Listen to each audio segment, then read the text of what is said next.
Hello বন্ধুরা, আসসালামু আলাইকুম। এটি চীনের সামরিক বাহিনীর সামরিক কুচকাওয়াজের একটি ভিডিও। এই কুচকাওয়াজের মাধ্যমে নতুন অস্ত্রের শক্তি দেখালো চীন। বেজিংয়ের তিয়ানআনমেন স্কয়ারে চীনের ইতিহাসের সবচেয়ে বড় সামরিক কুচকাওয়াজের বিশ্বকে শান্তি ও সংলাপের পথে হাঁটার আহ্বান জানিয়েছেন চীনের প্রেসিডেন্ট শি জিনপিং।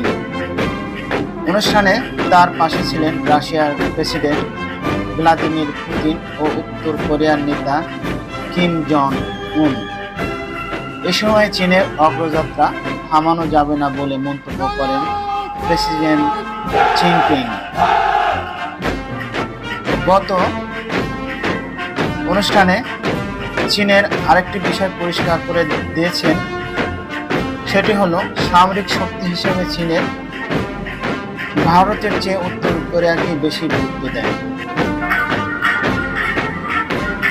এই কুচকাওয়াজ অনুষ্ঠানটি বিশ্বের সবচেয়ে বড় সামরিক কুচকাওয়াজে প্রেসিডেন্ট শি জিনপিং সতর্ক করে বলেন, বিশ্ব এখন শান্তি নাকি যুদ্ধ এই মোড়ে দাঁড়িয়ে আছে। দ্বিতীয় বিশ্বযুদ্ধের শেষে জাপানের পরাজয়ের ৮০ বছর পূর্তি উপলক্ষে আয়োজিত এই বর্ণাঢ্য অনুষ্ঠানে পাকিস্তানের প্রধানমন্ত্রী শেহবাজ শরীফও উপস্থিত ছিলেন। তবে পশ্চিমা কোনো দেশের নেতা এই অনুষ্ঠানে উপস্থিত ছিলেন না। চীনা প্রেসিডেন্টের পাশাপাশি অতিথি হিসাবে উপস্থিত ছিলেন ইউক্রেন যুদ্ধের কারণে পশ্চিমাদের চোখে একঘরে হয়ে পড়া পুতিন ও পারমাণবিক কর্মসূচির জন্য সমালোচিত কিম।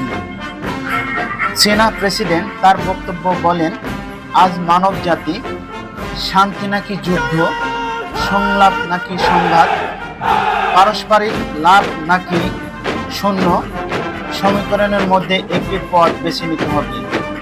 চীনা জনগণ ইতিহাসের সঠিক পাশে দৃঢ়ভাবে দাঁড়িয়েছে। এর আগে খোলা গাড়িতে দাঁড়িয়ে শি জিনপিং সেনাদের সালাম গ্রহণ করেন এবং মিসাইল, ট্যাঙ্ক, অত্যাধুনিক লেজার অস্ত্র গ্রহণ সহ আধুনিক সামরিক সরঞ্জাম পরিদর্শন করেন। আকাশে হেলিকপ্টার ও যুদ্ধ বিমানের মহড়া চলে। ৭০ মিনিটের এই শোভাযাত্রার শেষে আকাশে উড়ানো হয় ৮০,০০০ শান্তির কবুতর ও রঙিন বেলুন। এরপর তিনি ২০টিরও বেশি দেশের নেতাদের স্বাগত জানায়। মঞ্চে চীনের প্রেসিডেন্টের দুই পাশে বসা ছিলেন পুতিন ও কিম। একাধিকবার তাদের সঙ্গে আলাপ করেন তিনি। শি জিনপিং দ্বিতীয় বিশ্বযুদ্ধকে চীনের মহান পুনর্জাগরণের বাঁক হিসাবে উল্লেখ করে বলেন, জাপানের আগ্রাসন থেকে উঠে এসে চীন এখন অর্থনৈতিক ও ভূ রাজনৈতিক শক্তি। তিনি আবারও শক্তির রাজনীতি ও আধিপত্যবাদ এর বিরুদ্ধে ঐক্য আহ্বান জানান। যুক্তরাষ্ট্রকে লক্ষ্য করে পরোক্ষভাবে তিনি এই ইঙ্গিত দিয়েছে বলে মনে করেন বিশেষজ্ঞরা।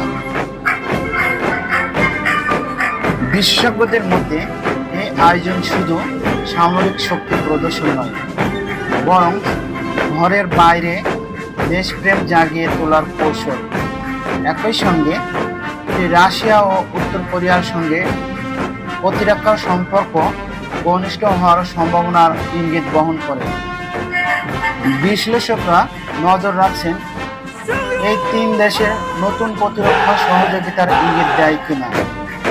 জুন ২০২৪-এ রাশিয়া ও উত্তর কোরিয়ার মধ্যে স্বাক্ষরিত প্রতিরক্ষা চুক্তি এবং বেজিং পিয়ংইয়ংয়ের সম্ভাব্য জোট এশিয়া প্রশান্ত মহাসাগরীয় অঞ্চলের সামরিক ভারসাম্য পাল্টে দিতে পারে।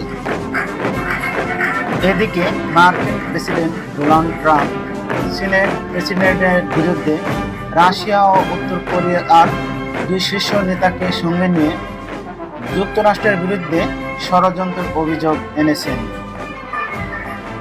কুচকাওয়াজ পরিদর্শনের জন্য বেজিংয়ে আমন্ত্রিত ২৬ জন রাষ্ট্রনেতার নামের তালিকা প্রকাশ করেছেন চীনের স্টেট কাউন্সিল। এটি একটি অত্যন্ত প্রতীকী শীর্ষ সম্মেলন, যা মার্কিন নেতৃত্বাধীন বিশ্ব ব্যবস্থা বিরোধী একটি বিকল্প ব্লক নেতা হিসাবে বেজিংয়ের ভূমিকা প্রতিষ্ঠিত করতে পেরেছে বলে বিশ্লেষকরা মনে করেন। সবচেয়ে বড় কথা হচ্ছে, এই শীর্ষ সম্মেলনে চীনকে এই জোটের কেন্দ্রীয় নেতার মর্যাদা দিয়েছে, যা মূলত বিদ্যমান আন্তর্জাতিক শৃঙ্খলাকে প্রকাশ্যে চ্যালেঞ্জ করার ইচ্ছার ইঙ্গিত দিয়েছে।